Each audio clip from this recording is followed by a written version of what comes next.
Bonjour à tous, j'espère que vous avez passé un merveilleux week-end. Je vous retrouve comme d'habitude pour le programme de la semaine et nous parlerons bien sûr mardi des rapports prix-plaisir et surtout des plaisirs à partager en famille puisque Pâques approche. Et comme chaque année à cette période, nous avons préparé un kit de Pâques assez intéressant. Des rapports pré-plaisir d'abord avec une vraie découverte dans le Beaujolais, une cuvée très soignée sur Juliénas, peut-être le plus beau terroir de Juliénas. Donc vous aurez l'occasion à travers cette cuvée de vibrer un petit peu au contact d'une région qui monte, d'une région qui se pose et qui s'affine dans les traits. On est de moins en moins dans la dimension fermentaire qu'on les gamait d'habitude. On a de plus en plus de magie en tout cas dans cette région et il faut la mettre sous les projecteurs. En tout cas, à l'aube des premiers beaux jours en mars, ça sera merveilleux.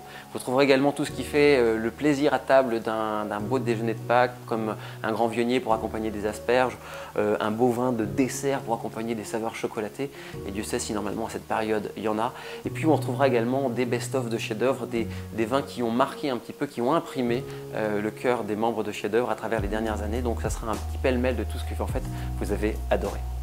Jeudi, ça sera un peu de nouveauté. Nous mettrons sous les projecteurs des champagnes d'auteurs, des champagnes de vignerons, des champagnes finalement comme on en goûte de plus en plus et comme finalement on aime les apprécier de plus en plus parce qu'on s'aperçoit évidemment de ce virage que prend la Champagne autour de ces champagnes identitaires faits par des hommes de talent et pas mal de nouveaux noms sortiront de cette cuvée, donc de cette vente flash. Donc si vous aimez bien sûr les champagnes petits propriétaires et des choses très pointues en dégustation, alors vous aurez de quoi vous régaler. Samedi, ce sera bien sûr le jour des Grands Bourgognes et là un contraste assez intéressant entre la Côte de Nuit et la Côte de Beaune. En Côte de Nuit, nous aurons le privilège de vous proposer les vins de Gilles Jaillet-Gilles, un grand vigneron que vous connaissez depuis quelques années chez Chef-d'œuvre et qui malheureusement nous a quittés il n'y a pas très longtemps. Un vigneron qui a donc signé ses derniers millésimes et qui a laissé derrière lui une œuvre magistrale, notamment les Hautes-Côtes de Nuit qui ont complètement révolutionné leur image grâce à cette cuvée de Hautes-Côtes de Nuit qui pourrait faire pâlir n'importe quel village en Côte de Nuit en termes de plaisir, d'intensité et de qualité d'élevage. Donc là c'est les 2015, forcément ça sera à mettre en cave et à attendre un tout petit peu. Il y aura aussi des Nuits Saint-Georges premier cru comme les Damottes qui est un cru que j'adore côté Vosne-Romanée et puis quelques échezeaux du dessus et Dieu sait s'ils sont excellents chez Jaillet-Gilles. Donc ne ratez pas évidemment cette vente flash si vous aimez les Grands Rouges de Côte de Nuit qui vont offrir de la dimension et surtout un magnifique potentiel de garde. Et en Côte de Beaune, pour offrir une alternative de choix, vous retrouverez les Chassagne-Montrachet fabuleux de Bruno Collin, un des vignerons qui, bien sûr, a été mis sous les projecteurs dans Chef-d'œuvre puisqu'il était dans un des coffrets. Il y avait un premier cru, les Chaumet en 2011, qui avait été offert aux membres de Chef-d'œuvre il y a à peu près 4 ans.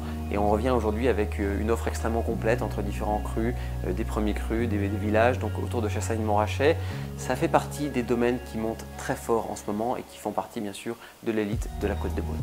Enfin dimanche, pour faire un contraste à la Bourgogne, nous offrirons quelques grands Bordeaux et là un autre coup de cœur, un esprit extrêmement subtil de la lecture des vins de Saint-Émilion, un domaine que certains membres de Chef-d'œuvre avaient découvert lors d'une soirée à l'aveugle, s'appelle le Corbin Michotte. C'est une des rares propriétés qui peut se permettre d'offrir sur le marché comme ça à des restaurateurs, à des revendeurs, à des cavistes, quelques vieux millésimes et c'est ce que vous voulez évidemment mettre sous les projecteurs, la qualité en tout cas de la conservation de ces beaux vins de Saint-Émilion quand ils ont atteint leur optimale de maturité, les notes humus, truffées, enfin, tout ce qu'on adore dans les grands merlots de rive droite.